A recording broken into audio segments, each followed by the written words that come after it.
Hello guys, this is Richard Rich TV and welcome back to my channel. But before I start the devotional guys, I'd like to shout out the following person or channel na nagpunta rito at nag-join sa devotional. Shout out and God bless to Heaven's Hope TV or SSC TV of Korea, to Connie Vlog, Jans TV, Pimbert Tolpo, Michael Aborita, Ken Mondero, Yuba Coteco, Bon Anthony Balmoria, Ben Lawrence Chonco, Prince Sendong, Rian Cedric Bersaga, Andolin Padaranga, Crystal Claire Orias, Midnight Jane always online, and even sa mga friends niya.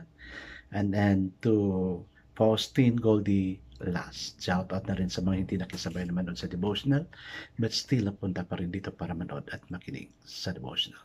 God bless us all, guys.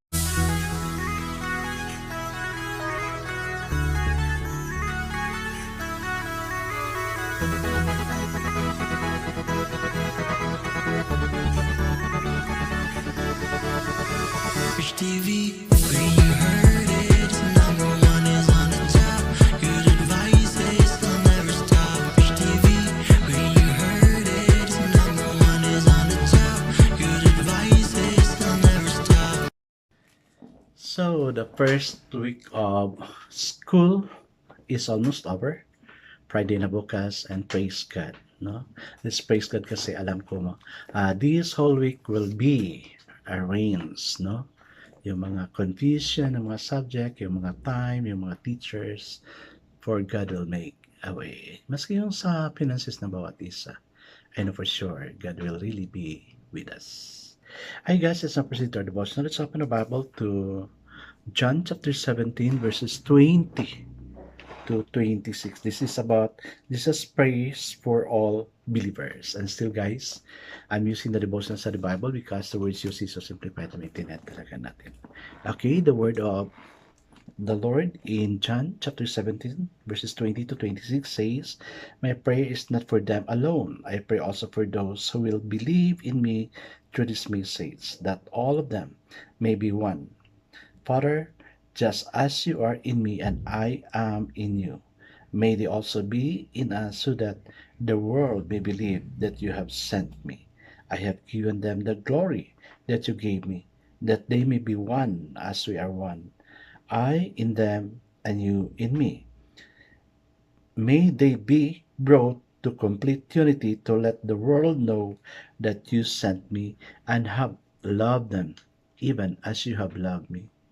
Father, I want those you have given me to be with me where I am, and to see my glory, the glory you have given me because you loved me before the creation of the world.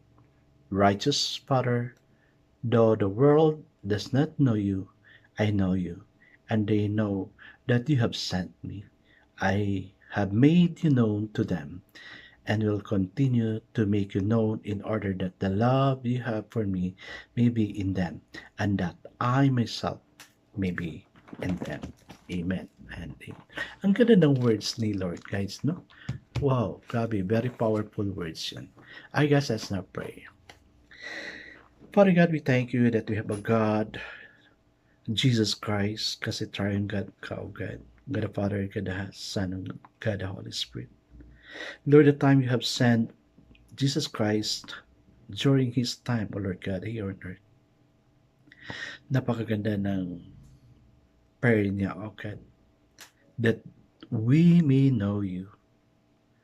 Lord, at this time, there are a lot of people who claim they're Christian and yet they do not have the relationship with you. Lord, I pray na makita nila, O God, kung ano yung beauty of having a relationship with you, close relationship with you, O God. Reading the Bible, having the devotional, meditating of your words, attending Bible studies, and anything that let us grow spiritually in you, O God. Lord, thank you for those who are here, especially those who are staying here for too long already, for almost 5 years, O God. Thank you that you will continuously bless them, and even, God, sa mga baguhan na andito ngayon, sa mga estudyante ko. Lord, help them that they'll be assured that they are being prayed for, that they may also experience your love for us, O God. Thank you for your unfathomable love for us, O God. Amen and amen. The focus verse we have for this evening, guys, is found in John 17 verses 21 and 22, and it says that they all may be one, as you, Father, are in me, and I in you, that they also may be one in us, that the world may believe that you have sent me, and the glory which you gave me, I have given them, that they may be one, just as we are one. So the title of our devotion for this evening, guys, is A Family Likeness. Likeness. Kasi we all belong to a family. Family yung sa family name mismo natin. We have a family of co-believers sa churches natin. We have a family of our section. Di ba sa school? That's we consider as family, and your advisor is your teacher. Okay, let's now proceed. I was in a world of my own and I flew home.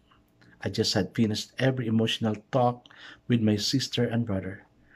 We had prepared that old family home in Conesia, Wisconsin for sale, and the furnishing had to be cleared out and keepsakes divided among us. My sister Elaine had put in a box all the personal things left to me by my father, pictures, his diaries of the First World War, some Ogilvy tartans, and his pocket watch. I had rushed to meet my flight, and then, in the anonymity of ours, to myself on the flight, I opened the box and sorted through the precious gift of memory. The pictures of my father, taken through the years, made me laugh and cry. The family portraits, the picture of fishing trips and never to be forgotten times together. I relived a portion of my life and was thankful for a dad that had loved me and believed in me. Parang emotional ko sa binasa natin, guys, no? About this time in June each year, we set aside a day to honor our fathers. It's time for memories and gratitude, a time to say our fathers still with us, or those with the Lord, Dad, I love you. Kasi nga, sa June, sineselebrate natin yung Father's Day. Diba?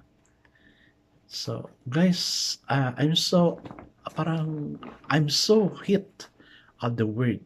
No? Well, so wala ng parents yan. No? Ako wala na akong parents. Pero I have no regret because I took good care of them. No? Kung saan ako pumunta, matanda na sila, nawala sa trabaho, they stayed with me together with my pamangkin. And I'm so happy. No? Despite the fact na, of course, mahirap talaga, masakit talaga maiwanan ng loved ones natin. No? Tumatanda na tayo. Yung inaaruga ko na na bata noon, dalaga na, and I'm still taking care of her. No? Hindi natin maano yung maiwasan yung mga memories, nakakaiyak. Isipin natin yung mga memories. That's why, guys, we will cherish memories. Yung mga important memories ng mga cellphone natin, no? Huwag natin burahin. Kasi we all pass into this world. I have regrets kasi yung mga pictures ng family namin, no? Hindi ko na-save. Yung mga albums namin, no? Nasa bahay lang, and then nasira yung bahay, sinira talaga, no? Talaga, no? Wala akong na-save na mga pictures man lang. Kaya, guys, sa mga may parents pa dyan, no? Spend time with your parents. Kasi, wala tayong magawa. We all pass into this world, and I'm sure we'll be missing them also. Hi guys, let's now pray.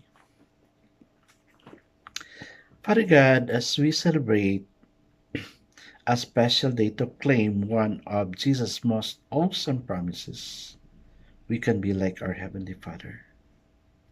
Thank you for the memories we have with our parents, with our brothers and sisters.